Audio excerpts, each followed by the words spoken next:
So we have to talk about this. So recently, Star Wars Jedi Survivors just came out, the PC and console, and apparently this game is a dumpster fire. It's in really bad shape right now. It's bad on the console front, but it's also even worse on the PC side when it comes to the PC port of this game.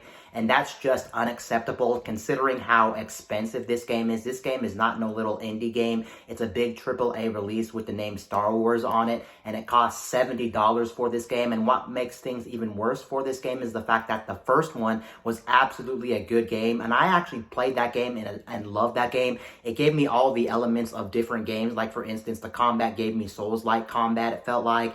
A lot of the platforming in the game gave me Uncharted vibes in that game. Overall, the first game in this series was absolutely fantastic, and I loved every second of it, and it was a polished game, and I would honestly give that game an 8.5 on any given day because I love that game. So to hear the sequel to the first game in this series was in really bad shape is just not the best news you can hear, and a lot of people are pissed off about this, but again, I can't blame them, and I think you guys understand a $70 release and this game is just in really bad shape is just not right. And the thing about this is it's not unplayable by any stretch of the imagination, so it's not like you can't play this game. Well, for some people you can't play this game, but a lot of the reports out there are saying they can play this game.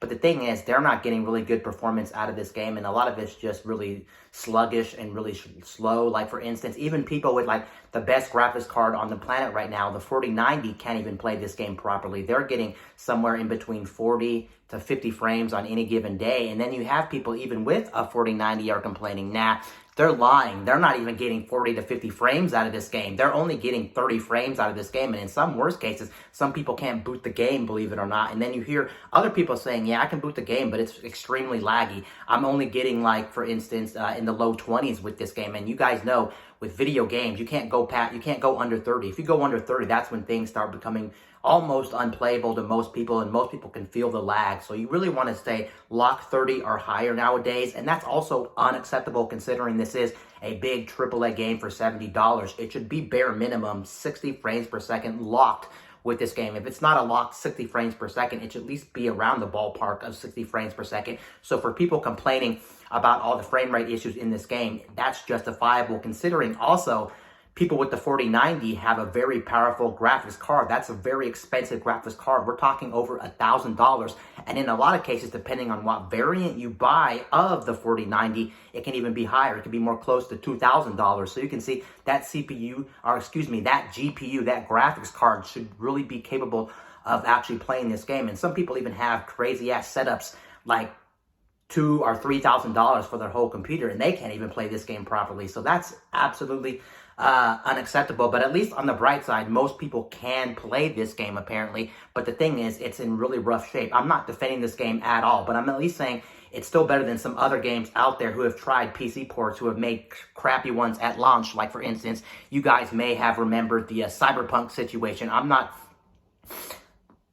saying that this situation is not bad. This situation is definitely bad, but compared to the Cyberpunk situation, that one was even a worse dumpster fire due to the fact that they didn't even care about that game. It was almost to the point where it was unplayable, and in most people's cases, when the game first came out for Cyberpunk, you couldn't even play that game because there was game-breaking bugs so bad that, for instance, you couldn't even finish the game. There were some missions on that that you couldn't even start, and if you finished them and you even turned off the game, it would reset it, start you back again. And some missions you just couldn't start in the first place, so you couldn't even finish the game. There were bugs in that game that would actually make the game crash and make the game lock up and things like that. That's how bad Cyberpunk was at launch with Cyberpunk. And that also brings me to another point. It's unacceptable for these companies like this to release these games that are really expensive, especially like in this case that are $70, and to have these games busted at launch, especially on the PC side. It always seems like more and more, it's always the PC side of things more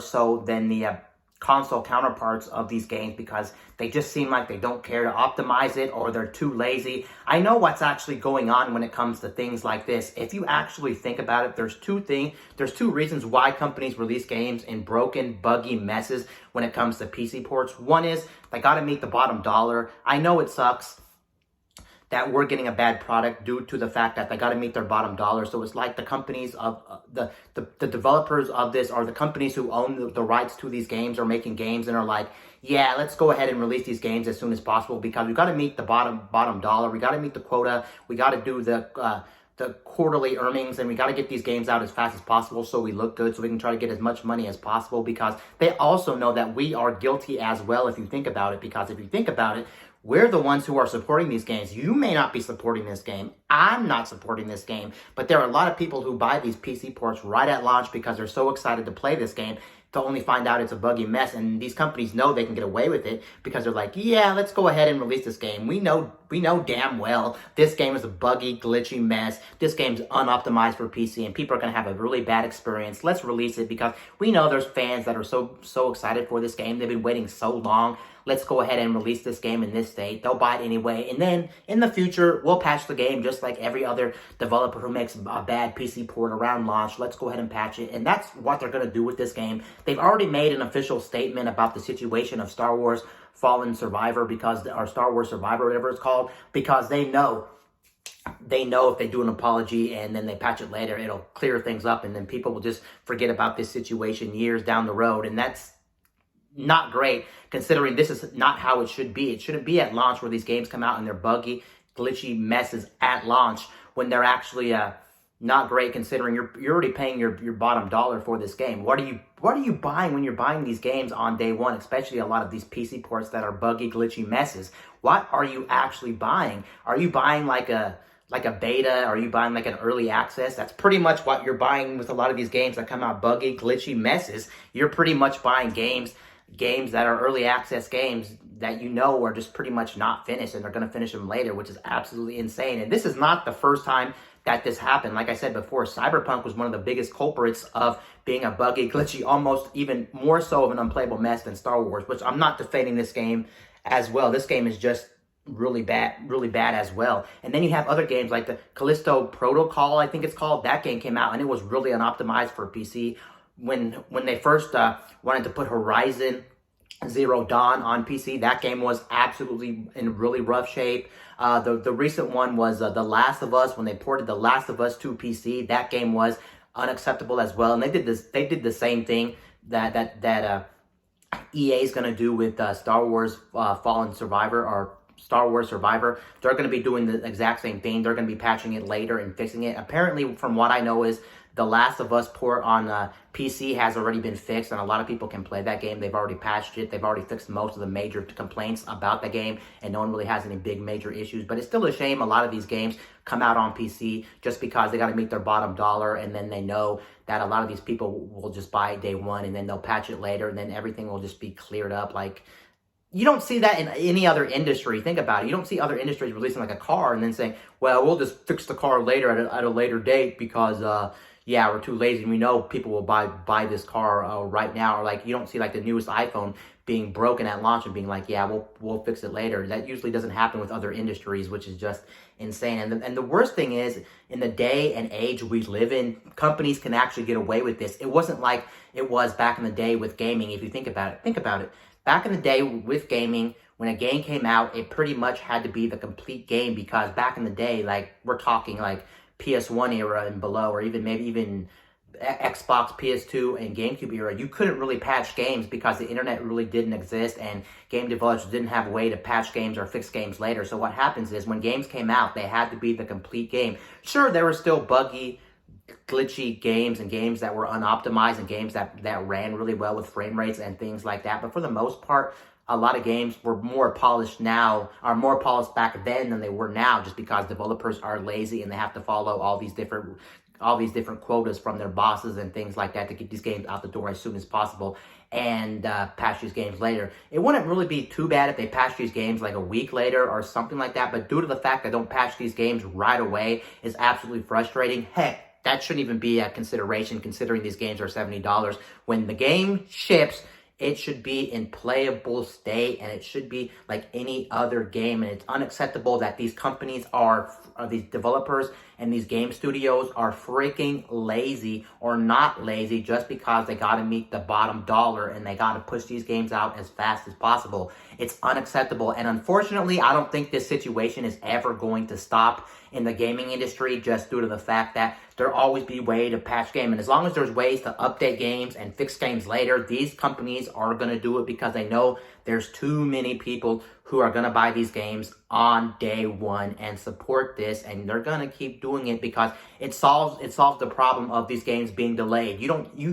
We know that the company EA doesn't want to delay this game. There's no way they're going to say, yeah, let's delay this game another 2 to 3 months. We got to push this out.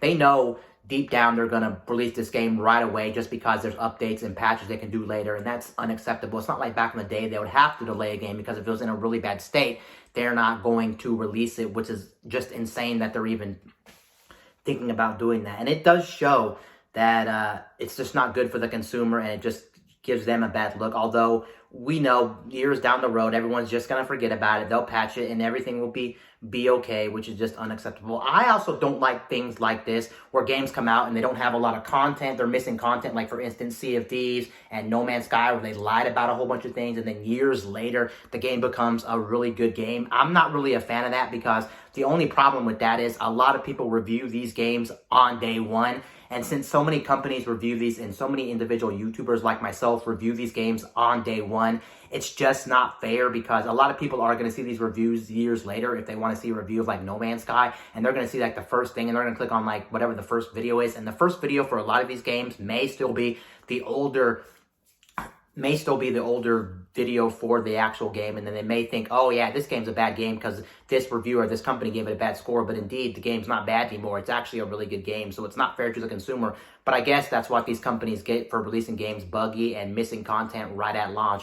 That's what they actually deserve when it comes to these games, and it's unacceptable, and something has to be done. It's really up to us and up to the consumer to not buy these games on day one. Whether it's on PC or console, we cannot support this business because it's bad business, and it's not fair that we're paying $70 for busted games right at launch, even though they are going to get patched in most cases after the fact. It's just not fair to us, and it's annoying, and this situation just blew up in their face, and I'm not surprised. It's EA, and EA has done some bad stuff, and EA is one of the most hated companies in the gaming industry, without a doubt. They make bad products like Madden. You look at Madden every year, Madden is just a game where they keep making this, they keep using a lot of the same assets from past Maddens in their current Madden game. And one year Madden was so bad, I can't remember if it was 2022, 2021, or 2020. They made one of the worst Maddens of all time, and it actually got a 0% from everybody, which I thought was hilarious, which it obviously didn't deserve a 0 because at least it was playable.